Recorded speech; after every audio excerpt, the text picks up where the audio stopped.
Kita lawan politik. Hang tolak jawatan besar, aku buang jawatan Menteri Dalam Negeri. Saya ulang, insidennya adalah kecurian nadir bumi di mana Bukit Enggang Sek. Oleh siapa? Oleh 2 orang warga Cina yang Sanusi bawa. Yang Sanusi bawa ini adalah mereka yang ditangkap dalam hutan Bukit Enggang. Bila ditangkap? 31 Januari tahun 2023. Tangkap di mana? Dalam hutan Bukit Enggang. Siapa yang tangkap? Immigration yang tangkap. Jabatan Hutan yang tangkap. Polis tangkap. Di mana? Di sini. Tanah siapa? Perdana Menteri Besar. Siapa pengurusi? Sanusi. Siapa yang curi? Wang Zihi, Hong Chau Ming, Ho Chu Yuan. Aku ingat nama semua. Ya? Semua ada. Mereka curi apa? Nadir bumi. Banyak mana? 365 bumi. Sekilo berapa? Sekilo RM7,000. Nah, mereka bawa ke mana? Ke Pelabuhan Kelang. Nah, Sanusi, tolong jawab. Jangan jawab kat saya pedih. Jawab pada rakyat negeri Kedah. Kalau kamu tak boleh bagi jawapan, atau jawapan kamu pusing-pusing, rakyat Kedah hantar isyarat yang jelas 12 bulan. Tolak Perikatan Nasional. Turunkan Sanusi hidup.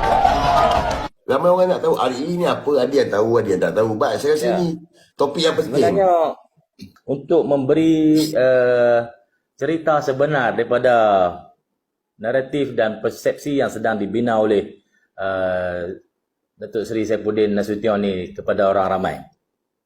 Laporan ni ditulis kepada saya beberapa minggu lepas. Hutan Simpang Bukit Enggang ni dia kategori hutan darat asli. Keluasan keseluruhan Bukit Enggang ni 6,744 hektar. Diwarta pada 1933. Sebagai besar kompartmen dalam hutan Bukit Enggang ni iaitu 4,836 hektar dikelas sebagai hutan pengeluaran dan 1,908 hektar dikelas sebagai hutan perlindungan. Jawatankuasa Hasil Bumi yang bermesyuarat pada 2015. Mesyuarat bilangan 3 2015 bertarikh 12 November 2015 telah meluluskan kawasan ladang hutan di kompartmen 12 Hutan Simpang Bukit Enggang kepada Perbadanan Menteri Besar Kedah. Yang dia kata, siapa yang bagi kepada MBI? Sanusi. Siapa MBI pengurusi? Sanusi. Siapa yang jadi Sanusi bagi kepada Sanusi untuk kawasan itulah. Sebenarnya diluluskan tahun 2015. Oh, lama. Tak tahulah duk mana tu masa tu 2015. Sanusi ada mana saya pun tak tahulah, kena tanya dia lah. Kemudian tu oleh kerana tahun 2015 ni diberi kawasan tu sebagai kawasan ladang hutan kepada MBI dengan satu syarikat usaha sama lah. Jadi pembalakan ladang hutan ni dia tebang pokok asli, dia tanam pokok ganti. Ada 7 spesies yang dibenarkan oleh Jabatan Perhutanan Semenanjung Malaysia yang dikelaskan sebagai spesies yang dibenarkan untuk ladang hutan ganti. Antaranya Albizia dan TLC. TLC ni Timber Latex Clone. Timber Latex Clone ni banyaklah dibuat di negeri-negeri lain termasuk di Kedah. Tapi Albizia ni spesies baru. Jadi kawasan ladang hutan di Bukit Enggang ni ditanam Albizia. Albizia ni dia kategori spesies macam pokok petai belalang. Jadi pada masa kita buat bantahan tu, kita sebutlah juga kepada mereka ni kenapa ditebang hutan-hutan yang bernilai tinggi macam pokok-pokok merbau, pokok meranti, pokok-pokok keruing, pokok-pokok hebat lah. Yang kekal ni ditanam pokok petai belalang. Pokok petai belalang ni spesies kayu lembut, boleh buat tisu je. Dengan pokok-pokok asli. Pada masa itu kita buat bantah lah 2017. Saya fikir tadi pada masa itu pun telah dicerahkan lah. Sehingga 2016 500 hektar telah dicuci untuk tanaman ladang hutan ganti. Sehingga kini keluasan kawasan telah ditanam dengan spesies Albizia adalah 360 hektar bermula 2018. Manakala seluruh 89 hektar ditanam spesies durian. Ini pun kelulusan zaman dulu. Sehingga 2018. Kelulusan zaman dulu. Pada 26 September 2022. Ini kejadiannya.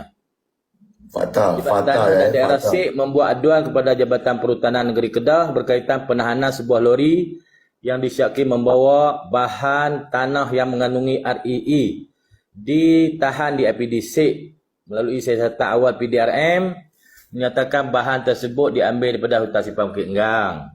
Kemudian Jabatan Perhutanan menahan pemandu dan lori dan mengandungi 185 guni yang disyaki bahan REE disita di stor sitaan rampasan di Jenyang. Susulan itu 27 September, satu operasi bersepadu melibatkan Jabatan Perhutanan Negeri, Polis Diraja Malaysia, Pejabat Tanah dan Galian, Pejabat Tanah Daerah SIG, Jabatan Mineral dan Geosains JMG membuat serbuan dan semakkan ke kawasan di Syaki.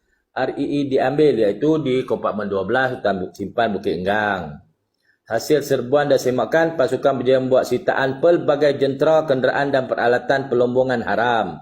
Lanjutan itu PTG dan JPNK telah buka kertas siasatan dan telah merujuk serta mengumpulkan kertas siasatan kepada Timbalan Pendakwa Raya Negeri Kedah.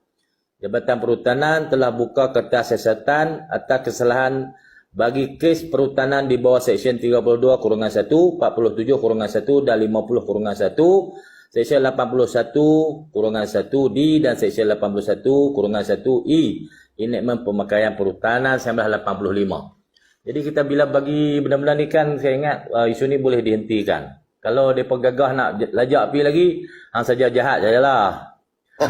Hasil siasatan, Timbalan Pendakwa Raya mengesyorkan Jabatan Perhutanan mengeluarkan kompaun secara maksimum kepada penceroboh hutan simpan kekal, iaitu kepada subkontraktor syarikat Mahir Binari Sindian Berhad yang bernama Ho Chun Meng berjumlah 130,000. Kompaun yang dikenakan telah dibayar oleh individu tersebut pada 12 Oktober. Individu yang sama dikenakan kompaun maksimum oleh PTG 500,000 di bawah enakmen yang digunakan pakai oleh PTG. Bahan yang disyaki RE sebanyak 185 guni telah diserah kepada PTG untuk diambil tindakan di bawah enakmen Mineral Negeri Kedah. Lanjutan daripada ini juga berlaku penahanan ataupun rampasan bahan-bahan yang telah dipindahkan Bukit Enggang ni di satu stor di Bukit Mentajam, Pulau Pinang. Ini diserbu oleh SPRM dan barang itu dirampas dibawa balik ke PTG seberat 75 tan. Pada masa ini SPRM memaklumkan, dia kata di Syaki ada bahan ini telah naik kapal, telah berlayak pun. Saya tak tahulah banyak mana, SPRM tak dapat kena pasti. Saya kata siapa yang lepas? Dia kata yang lepas ni di pelabuhan lah, custom. Mungkinlah custom pun tak tahu lagi bahan tu apa, mungkin dia declare bahan lain. Jadi bahan tu dah lepas.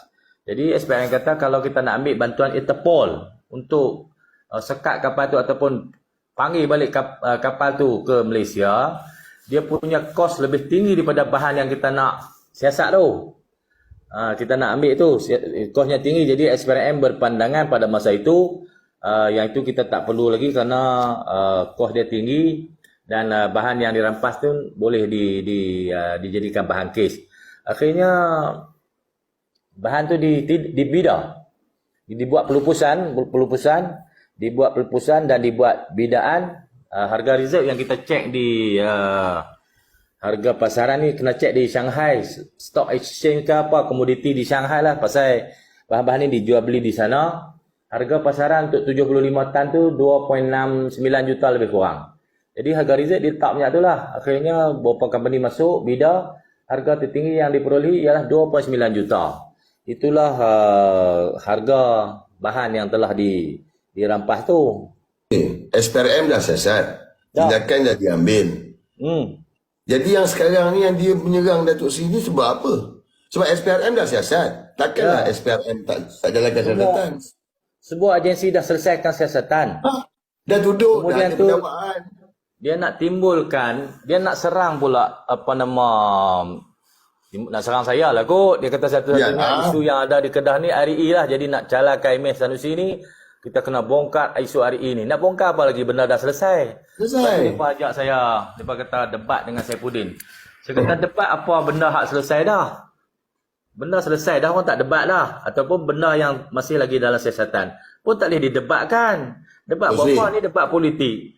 Kita jadi kerajaan, nak selesai masalah, kita ada agensi, ada jabatan, ada undang-undang. Kerajaan patut bertindak ikut agensi kerajaan. Yang dia ni nak berheret kau ni jadi isu politik, saya rasa tak patut dilayan.